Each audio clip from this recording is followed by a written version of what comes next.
Hello and welcome back to the GorillaBiker, and today we have to actually take a right turn here because these are lights that do not detect motorcycles. Well, I haven't gone in trouble over it yet. Lots of space to do it anyway. So today what we're going to be talking about is it's something that I've been asked a couple of times about on this bike, and that's what changes I would like to make to it next, because you know, as I have mentioned, there's you know, there's a couple of things that obviously had already been done to the bike before I got to it, which I agree with on all counts. I'm very pleased with the exhaust, very pleased with the engine bars, they're lovely, the heated grips. But I also of course have this screen, which I think I'm actually coming around to. I think I have a good angle on it now, but we'll talk about that later when we stop. To run through the list really quickly, if you've interest in sticking around for the video, what we're going to talk about is the possibility of getting some form of luggage for this bike, whether that be hard cases or soft cases. We'll go through the options I've been looking at. I'll probably do them last as well when I can stop and actually discuss them. Another thing I'm going to look at is getting double take mirrors. I've seen quite a few people use them online now.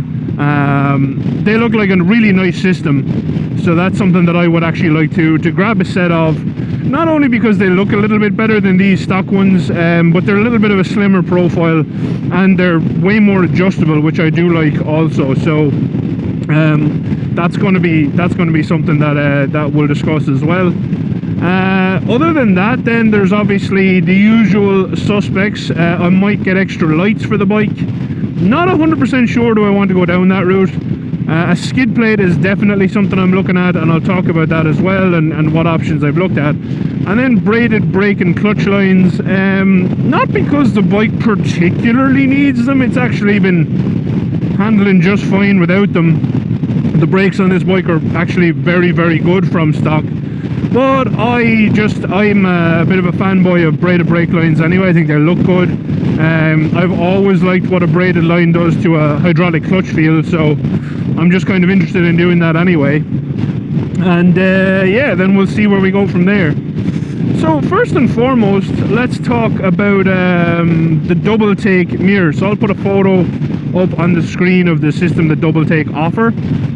You know, they have several different options. They have options for enduro, supermoto, like a trail mirror, a little small one for your bars, and then they also offer an adventure spec mirror, which is probably what I will go for. The supermoto mirror did also catch my eye because it's nice and small. And oh, this isn't it, not this one, the next one. You know, is it too small for an adventure bike? That's something I'd actually kind of like to test. So I might get one. I might get a supermoto mirror at some point in the future also, just so I can actually test, you know, is it too small for the bike, or how it feels in comparison to the adventure. That's a test I'd like to carry out, but obviously depending on my available finances, we'll see about that one. But yeah, the double take system looks really good. Like I said, I've seen people use them before. The whole purpose of them is they're kind of indestructible in a way, you know, endlessly adjustable, and you can buy replacement parts pretty cheap for them. I actually really like Double Take's website. I really like how they break down the different costs of the components in case you do break one. You kind of know how much you're going to be paying. I really like that. And you know, I think always reviews in the field are kind of what I look for. I watch a couple of YouTubers who actually have used these in the real world, say, and that's kind of what sold me to them. So double take mirrors, I'm going to put an order in for them pretty soon, and we'll get going. The next thing we'll talk about is the skid plate, because I know a couple of people have already commented, hey, you should get a skid plate, you know, just so you know your oil filter is exposed, and that's certainly true. Even just for general road debris, I would think I would prefer getting one, just because it's that little bit more solid. Even like I said, just for road debris, I'm not really a huge fan of how exposed that filter is. So I've been looking. I don't really like the look of the Chewie skid plate. The Chewie skid plate, while functionally looks okay-ish, I don't think it's going to hold up to anything. And like, if I'm going to get a skid plate, I'd actually like it to be able to do its job, you know. I'm not really 100% interested in getting one that you know, can't actually hold up to a bit of abuse if I decide to give it a bit of abuse. And the Chewie one, to me, doesn't look like it can. Now, my whole thing is complicated by the fact that I have a set of Tractech engine bars that came with the bike. They're quite valuable. They're a pricey piece of kit, so I don't really want to change them. But it also makes fitment an issue because Tractech don't seem to offer a skid plate. And one company I reached out to, and the reason I wanted to mention them is because they were great to deal with, even though I couldn't buy their product because they don't think it'll fit with the Tractech bars. And that's Happy Trail. Happy Trail do offer some luggage options. They offer some, you know, bags and whatever else. But really impressed with their customer service. You know, I emailed them just to ask them questions, and yeah, overall, like, super impressed. They were very nice. Even though we couldn't make a deal in the end of the day, you know, they didn't think it would fit on the bike, and you know, I'm going to trust their market smarts. You know, they know what they're doing, and it's not like someone's going to talk you out of buying their product if they think it'll fit. So that was a bit of a bummer. I did really like the look of their skid plate. It looks very, very sturdy. Yeah, good job. It looks very, very sturdy. You know, it's just a pity it's not going to mount up with the mounting areas. So then I'm kind of left with SW Motec or Suzuki's own skid plate. I mean, Suzuki's own skid plate I'm sure would be fine, but it kind of suffers from the same theoretical issues as the Chewie plate. It doesn't look that strong. So I'm still unsure about that particular one too, but you never know. So if anyone has any suggestions for a skid plate for a V-Strom with a set of Tractech engine bars, do let me know. Just because it's just a pity Tractech don't offer one. I would buy a Tractech one tomorrow. Tractech make great stuff. I'd have absolutely no issues buying from them because, I mean, they're just a quality brand. Are they cheap? No, but I mean, they're known for quality, right? And then we're on to the lights. So I actually don't know that I mentioned it in the review because I have a kind of a review film for this bike, but the light on this bike is actually quite good. It's not amazing. It is very good though for just a standard stock light. But the reason I'm kind of considering adding extra lights is there's actually already a Denali controller on this bike, so whoever took the lights off, they left the kind of controller box on there.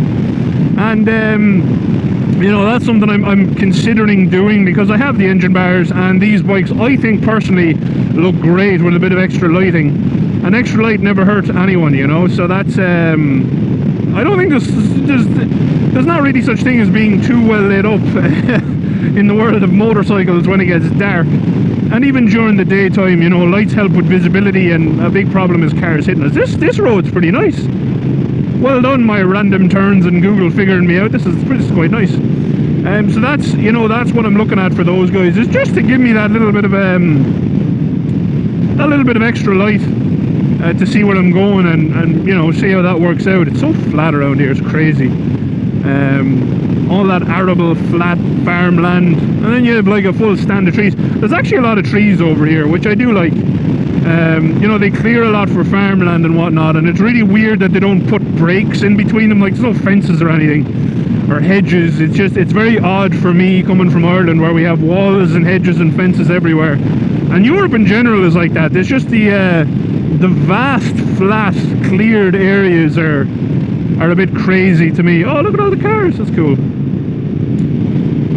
But yeah, that's kind of my only reason for lighting. And if I ever do a like light off-roading, oh, look at this, some curvy boas. Let's push it on a bit for this one. All right. The V-Strom handles very nicely through the curves. Yeah, buddy. That was a couple of nice corners. But you know, having that a little bit of extra light options is just never a bad idea. And like I said, I think they look great. So that's kind of why I'm going for that. And then lastly, until we get to the luggage, and I do hope to stop to talk through that, so we'll try find a spot, which is really difficult over here, but we'll try find a spot. Now I just want to pick the Research Farm Road. I think I've been on the Research Farm Road before, so I'll actually go... Yeah, we'll keep going this road. So it's not that I have an issue with how the stock lines perform on this bike. They're actually quite good. Oh yeah, a bit of strominess through the corners. They are actually quite good, but I think just there definitely could be a little bit more bite from that, and I do think braided lines will give me that. And the same with the clutch. You know, there's never any harm in throwing a braided line onto the clutch line, because it just helps, you know what I mean? It's a longer lifespan. It fixes any kind of wear that's come into the stock lines, and then it's just kind of done, you know.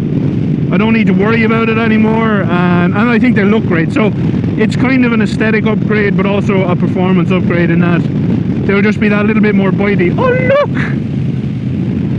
Animals! I'm definitely coming this road again. Not very many animals, but animals! It's a cow! Loads of cows! Yes, we found some wildlife in the United States of America. How amazing. And cows and everything. Isn't that great? Isn't that great just seeing some cows? I know anyone who's new to the channel is going to be like, okay, I'm not subscribing to this man, he's a psychopath. And then anyone who's a long-term watcher is probably saying cows along with me. Look at them! Look at them! In there just eating grass, doing their cow thing. On the cows. Bunch of legends. And there was a donkey in there too. Donkeys are legends too. Anyway, so that's kind of the only real reason I have behind wanting to get the braided lines on there. A little bit of an aesthetic thing, a little bit of a, oh look at me, I'm flash with my braided lines. But also that performance and longevity upgrade. I think they'd just be nice to have on there. You know, it's kind of like there's not a whole pile else I actually have to do to this bike, which is really nice. It's the newest bike I've ever bought. It has one of the lowest mileages. I think it was kind of tied with the CBF. A little bit less mileage than the CBF maybe buying it. And obviously just in perfect condition. I really have absolutely no complaints about this bike.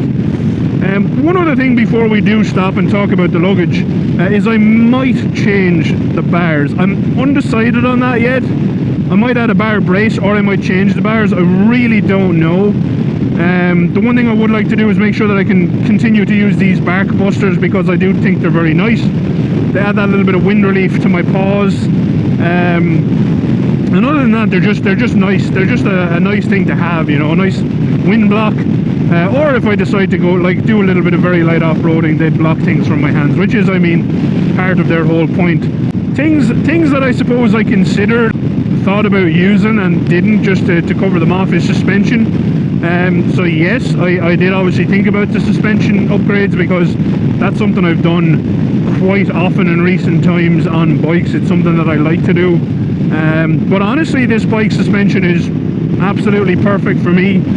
A little bit divey on the front under hard braking, but honestly, it hasn't affected me in any way, shape or form that would kind of cause me to want to change it, especially considering you know, the cost kind of behind it.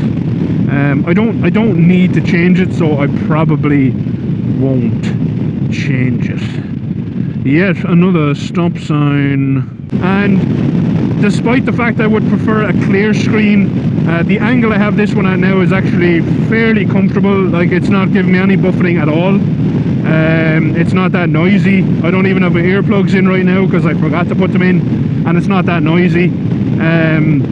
There is definitely buffeting coming off the mirrors, which is also part of why I want to change it. But the screen for now, until I have money to spend on something that is legitimately functionally fine now, it's going to go down the list a little bit. And that kind of affordability thing comes into it a lot when we stop to talk about the panniers and luggage in general.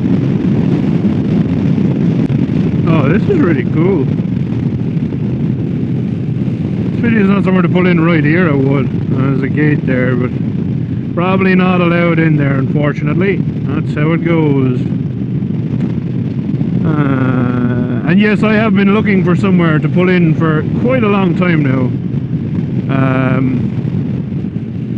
It's kind of a pain in the ass, because I don't even know, there's lots of these little roads, but you don't know where there's someone's house, and you don't know where they're going to try shoot you if you accidentally go down their driveway. So not something I particularly want to risk, you know.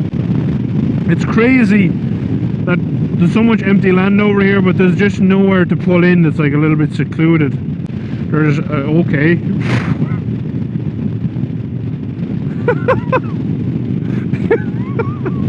Jesus Christ. So we'll oh look, more cows. Oh, this turned into a great day. Look at this. This is a new way that I haven't come yet. I couldn't even guarantee I'd find my way back here. But look at all the cows. Actual real wildlife, and there's baby cows. Yes, boy. Look at all the little babies. Ah, look at them. Aren't they cute? All little babies. That's good. I like seeing that now. That's made me moderately happy. Alright, well, we should be good here for a minute. This will do in the fading light. So, to talk about the luggage options that we have, okay? I am torn between hard luggage and soft luggage. I can get Tractech bags for the engine bars, which I might very well do. But back here, and I want you to start visualizing it, right? I'm gonna put stuff up on the screen. So we have the SW Motec Adventure Kit, which is a 3-case system. And what I like about it is it rides up high, so it doesn't have this huge standoff off the bike, which a lot of the others do. Happy Trail also offer a nice set, but stands off the bike quite a lot, as do the Boomot panniers. So you'll see all of them up there now. Obviously, you can assemble a kit from Tractech. That's also an option, as are Jivy bags. But I do like the SW Motec ones because they retain this kind of high up seat, rather than, you know, come out and away from this exhaust. I just don't really like that huge wide standoff. So let me know what you think, you know. But for me, definitely, I prefer the kind of the closer set. How would you say it? The stuff that keeps the bike narrower, which is why I have also considered soft bags, because they keep the bike narrower. But the problem with them is they're not lockable. So if I take stuff anywhere, I can't really do anything with it. There is also the option of a combo, like a hard top case that it's lockable, and then soft side cases that obviously aren't lockable but still carry plenty of you know, the likes of clothes and whatever else. So people want to rob them, you know, really it's not going to bother me that much. Now, I'd obviously rather they didn't, but it's not the end of the world. So yeah, let me know what you think. I just think that the fact that if I could get the SW Motec ones, and I'll put up the pictures, it mounts them a lot in closer, so you don't have this huge wide arse on the bike, because it is quite a narrow bike, which I do like, and I don't want to ruin that by putting huge standoffs for other boxes there. Like the Boomot boxes are very nice. The Happy Trail boxes look quite nice, and are much more affordable than the Boomot system. So that obviously would be nice, but it's just that they're just stand off so wide. And I know you have the option for the toolkit because they're wide out there, but I just don't think that sells it to me. You know what I mean? I don't think that it's good enough a reason. I need to take that sticker off, actually. I don't think that's good enough a reason to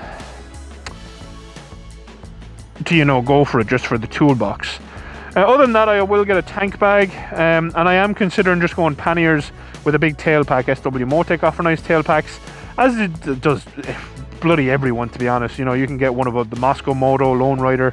They all do a nice tail pack, so I might look at that as well, because that gives me the option to just keep the back of the bike lighter. So I might go 2 hard panniers and that. But honestly, I think that my favorite one would be the SW Motec Adventure Kit. It's just the problem is the price. They're so expensive. Alternatively, if anyone knows anyone who works in any of these companies who might like to give me some stuff for review, please do let me know. It's not something I've ever done before, is ask for help like that, but I am terrible at reaching out to companies. So if you know anyone, please maybe let them know that the GorillaBiker is looking for some luggage, and they could be featured on the channel.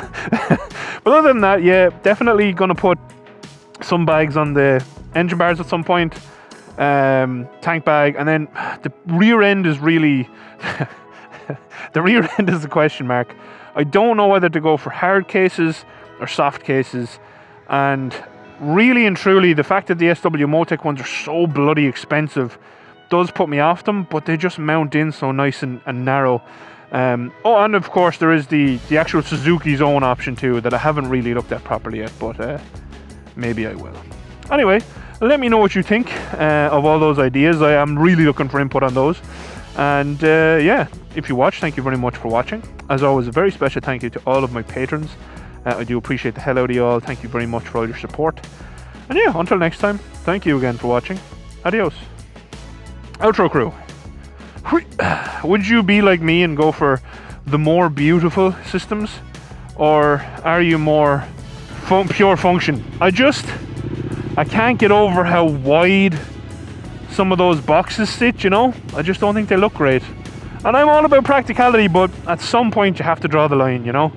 And I also don't think they're practical in the sense that they make the bike super, super wide, which does turn me off a little bit too. Anyway, bye outro crew.